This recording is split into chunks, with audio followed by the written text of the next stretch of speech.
Hello YouTube family, welcome back to my channel. If this is your first time here, my name is Sharida. Welcome, and if you are a returning viewer, thank you all so much for the love and the continued support of my channel. So today's video, you guys, we are going to be getting into my top recommendations for spring, and this is the designer edition. So I'm looking at this set of perfumes I have here, and they all are very just pretty girly for the sake of being pretty and girly. So if you are looking to smell your best, most feminine self for spring, then without further ado, let's jump right into today's video.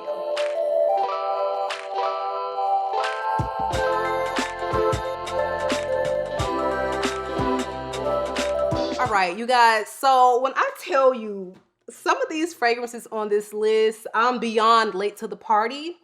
And some I'm just plain out shocked that I've added into my collection, starting with Black Opium Le Parfum. Before, winter? Or was it fall? One of the winter or fall videos, I didn't have any YSL fragrances in my collection. Now I have 3.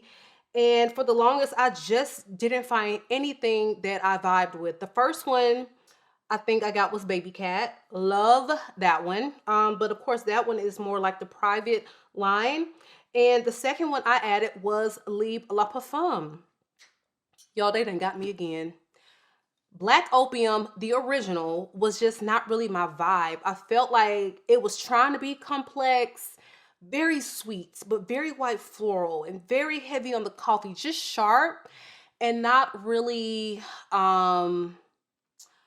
I don't know. I don't want to say it just wasn't refined. Okay. Not enough for my taste anyway. But this one, honey, if you are a lover of vanilla, they created this Black Opium for you. When I say this was love at first sniff, and it's so funny because I just tried Black Opium Extreme, loved it. Okay, but this is kind of not the season for that, so I would probably pick that up when fall rolls back around. But this La Parfum is vanilla on vanilla on vanilla, period. So, and that is like, vanilla is my middle name. Okay, well, I might as well change it to my middle name because I cannot get enough of a very prominent vanilla. And that is what this is. So you have like that Black Opium DNA, but this is like very front and center vanilla. It is so smooth, very high quality smell of a vanilla. This is not scratchy. This does not smell cheap, artificial, beautifully done vanilla with a little coffee, a little white floral. And again, the Black Opium DNA, but much more smooth, refined, and vanilla forward. And I love it. Now this may be too much for the spring. Like if you live in warmer climates, I would say this is going to be definitely appropriate for maybe spring night or date night, because there is a sensuality to it. It's sweet, but not overly sweet. And this is just a stunning designer fragrance. So I know they have 600,000 flankers for Black Opium, but if you don't have any in your collection, go ahead and get your notes on this one because you may love it. All right, guys, so next up on the list is going to be from the House of Chloe, and this is Vanilla Planifolia, and this is from the Atelier des Fleurs collection. So this collection is all done by my favorite perfumer, Quentin Beige, yes, and each fragrance focuses on a single note. So you have this star note in this one of Vanilla Orchid. I don't have anything in my collection with Vanilla Orchid being the star. So if you're a stone cold vanilla lover and you're looking for a vanilla that is vanilla, straightforward, but not, you get your nose on this one. So this is definitely a Vanilla Orchid floral feel. It's slightly spicy, very powdery. It's warm, and it does have the vanilla spice in there. So just beautiful. This layers beautifully with a lot of other fragrances in my collection, particularly Blue Heart from Tamine, because that too also has Vanilla Orchid rather than like the vanilla spice in it. and they're just a match made in heaven. But this one I love. It is like vanilla in its purest form, very feminine, like I said, powdery. You almost feel angelic. A vanilla angel is what you're gonna feel like when you put this one on. So if you're looking for something floral, and the sweet, sticky, syrupy, you know, straightforward vanillas are not quite your vibe, get this one on your radar. Beautiful fragrance. Again, that is Vanilla Planifolia. All right, so next up on this list is going to be from the House of Guerlain, and this is Rose Cherie. One of the fragrances that I feel like is really underrated from this particular line, but as you can see, the love for this fragrance is real. This fragrance is like a very watery, aquatic rose almost, but it is very powdery, musky, a little heliotrope in there, actually a lot of heliotrope. So you're getting almost like this almondy vibe from it, and it is just a stunner. If you like rose, but you like them to be a little bit more uplifted, very feminine, happy, and not too deep, dark, lush, sometime mature, this is the rose you need. This is very young and fresh and beautiful, quite frankly. Musky, okay? So this is your musky rose, your powdery rose. If that is your vibe, I think you would love this fragrance. Again, that is Rose Cherie by Guerlain. All right, so this next one is, I think it's discontinued, but if you can find it, just go ahead and get it. I'm very late to the party. FLORABOTANICA by Balenciaga. I have no idea why I got this little bottle. I actually am going to go ahead and get 100 ml because I know they're going to be increasingly harder to find. But this is a very unique, beautiful floral fragrance. For a whole probably year and a half, I will look at the notes and I'm just like, I don't think this is gonna work for me. Like, I would hear CHERIE rave about this perfume on her channel, and I was always so intrigued, but I'm like, carnation, cannabis, and what is the other note in here? Something else I probably didn't think I'd vibe with, y'all, but it's beautiful. It is beautiful. I end up wearing a decant Royalty Scents. I got a decant from Royalty Scents, and it was over for a sniff. I took it on vacation. I think I went through the whole decant, and I said, you know what? When springtime rolls back around, I'm going to get a bottle. I added it to my collection a couple months ago, but I would definitely say that we're needing a large size bottle because this is, it's got some earthiness to it. It's very floral because it's carnation, and carnation, you usually don't see it as like a standalone or standout note in perfumery. So between that, the greenness of the cannabis, which doesn't smell like weed, like, by the way, um but it's obviously they're giving it some beautiful interest. This is stunning. It projects. People will stop you, compliment you, and this is just one that you need in your collection if you want a floral fragrance that is unique and perfect for springtime. Again, that is FLORABOTANICA by Balenciaga. All right, next up on the list is going to be, y'all, I finally got a Burberry that I love and it works for me. I have decluttered the original to my daughter. I've decluttered the elixir to my daughter. I smelled this in store when it was first released last year. This is Burberry, the EDT, and this is the Burberry HER for me. Oh my goodness. It's gorgeous. It has the Burberry DNA with all the fruits and I think what, strawberry, raspberry, it has all of that.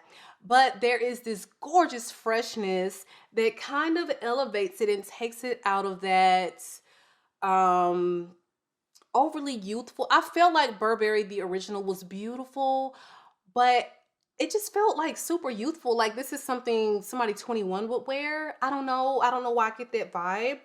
But this one is perfect for me. So this opens with strawberry, pear, blackcurrant. So the thing in here that I love that absolutely gives it a little bit more of a, I don't know, Groman quality is going to be the pink pepper. The pink pepper I get throughout, and on the final dry down, I can still smell it, and it's kind of layering with that musk and that cedar. And so it is a sensual, kind of a sexy base, but again, very fresh. So in the middle, you have this gorgeous bouquet of florals, peony, honeysuckle.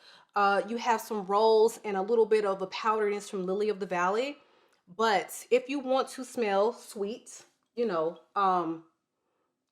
but fresh, and you got that pear and that fruitiness going on throughout, this is beautiful for spring. Okay, so if you're still looking for a Burberry, honey, give this one a try because you may love it. It's an EDT, so it's not gonna have, you know, the best longevity, but just again, decant, top it off, because this is beautiful and it's going to make you feel very feminine, clean, and sweet in the heat.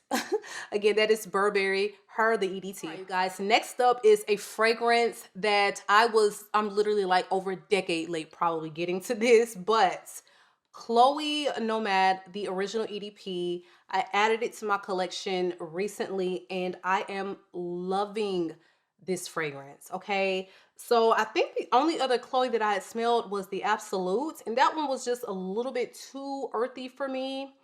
But I'm going to revisit that one because I haven't smelled that one in years. This one, on the other hand, I don't know why I never bothered to get my nose on it. This is gorgeous. Right, so Chloe Nomad opens with this beautiful bright citrusy opening, and you also have some Mirabelle plum in there. So even though it is a citrusy opening, you're automatically hit with the plum that gives it just a little something extra, a little bit more depth than what you would normally experience from just your normal typical citrusy opening with a mandarin and a bergamot or some lemon. I love the Mirabelle plum in the opening. So when you get down to the mid, you have freesia, peach, jasmine, rose, just a beautiful bouquet of florals accented with a beautiful juicy peach. This also, the Nose of Quentin Beach, he loves a peach, okay? He loves working with a peach and oak moss, things like that. And it is done beautifully in this fragrance. Now, this is a very earthy fragrance as well. I feel like it's like woody, fresh, earthy because it has a very prominent oak moss. So some people get a very prominent patchouli. I don't. I get the patchouli in the background. I get an abundance of oak moss. There is some amberwood in the base, and you get a little bit of musk and sandalwood rounding it out. But it wears gorgeously. Like it. Listen, I know I'm late, okay, but better late than never. If you've never experienced it and you're looking for something that is fresh but has, you know, that oak moss quality to it that's going to make it stand out a little more, then definitely get your nose on this beauty. Again, this is Chloe Nomad, the original EDP. All right, so next up on the list is going to be from the house of La Perla, and this is Invisible Touch. La Perla has some exquisite designer scents in that new range. Okay, so I think this collection came out in 2021 or 22. Neither here nor there. This is beautiful. The Invisible Touch is like a very gorgeous aldehyde, fresh, light scent. So if you're the type of girl that likes the Glossier You, things like that, this is going to be right up your alley. Now, I tried Glossier You, but it was just a little bit too you for me to even smell. It was too much of a skin scent. I like the smell of it, but it just wasn't worth the price point to me. And I couldn't, like I said, I couldn't really smell it. Like, I understand something that sits closer to the body, but that one was just not worth the price point in my opinion. This one, however, beautiful. Closer to the skin, definitely. It's like your skin, but it's bright. It's, like I said, aldehydes. It's a little powdery because it has violet, a little creamy because it has some ylang ylang in there, and it's rounded off on a gorgeous base of benzoin. You have a burst of ambroxan, you've got some rosewood, and you've got a touch of patchouli. This one is one for the girls who wants that Glossier You vibe, but much more grown up and sophisticated. So again, Invisible Touch by La Perla is going to be that easy, breezy, everyday, beautiful throw-on scent, but she's definitely still stating that I'm in my bag and I got it together. All right, so definitely get this one on your radar if you're looking for something fresh and clean. All right, next up is going to be another just everyday easy breezy. This is Good Girl Blush. Now, this fragrance puts me automatically in the mindset of Sea Fury, which has been discontinued. And I was not expecting that because this doesn't have like black currant. It doesn't have, there's a lot of uh similarities in the sense to me, but they don't have any similar notes. So this one is less sweet than Sea Fiore. I feel like you still get this vanilla, you get lots of citrus. You don't have black currant listed in here, but there's some other fruits going on in here. It's accented with the middle notes of rose, water, and peony. So essentially this is a very citrusy, you know, watery, peony. You have a base of pretty much vanilla. This one, you just, you know, you go on, you run your errands, but you want to smell like a little girly, feminine, and you don't want to think about, you know, too much. What am I going to wear to smell good and just go about my day? This one is an easy reach, an easy grab, and it's nothing, you know, earth-shattering, groundbreaking, or anything like that. This is just a pretty vanilla citrusy fragrance that is just for the sake of being pretty. All right, so this is Good Girl Blush, again by Carolina Herrera. All right, you guys, and the last one on this list is ATTRAPE REVE by Louis Vuitton. Yes, of course, had to put this one on the list. This is the most beautiful rose. It's patchouli, but it's fresh. It's got a little cacao in there, giving it some interest, and an abundance of lychee. So this one is pretty popular from the range, but I feel like you put this on, you overspray this, honey, you're going to smell like roses and patchouli and fresh it girlness like for at least 8 to 10 hours. I don't know who has performance issues out of this, especially with this amount of patchouli. I did last all day and then some on my skin and clothes. Now, this patchouli is like, this is the first prominent patchouli fragrance that I added in my collection. Rose patchouli are definitely the main players here, but this patchouli is very clean.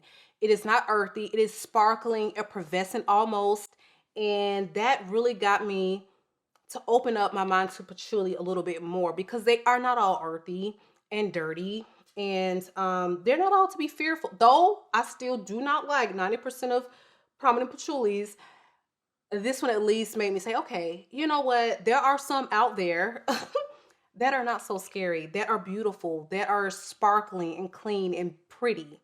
So ATTRAPE REVE, beautiful fragrance that is perfect for springtime, either day or night, because the patchouli in here actually makes it quite sexy. Again, lychee, rose, like you need this in your life if that sounds like your vibe, because it is the It's Girl from Louis Vuitton. All right, you guys, so that is our video for today. Drop me a comment below. Let me know fragrances that are designer that you are looking forward to pulling out for spring. It has been real, you guys. Make sure you are subscribed to the channel. Give the video a big thumbs up, and I will catch you on the next one.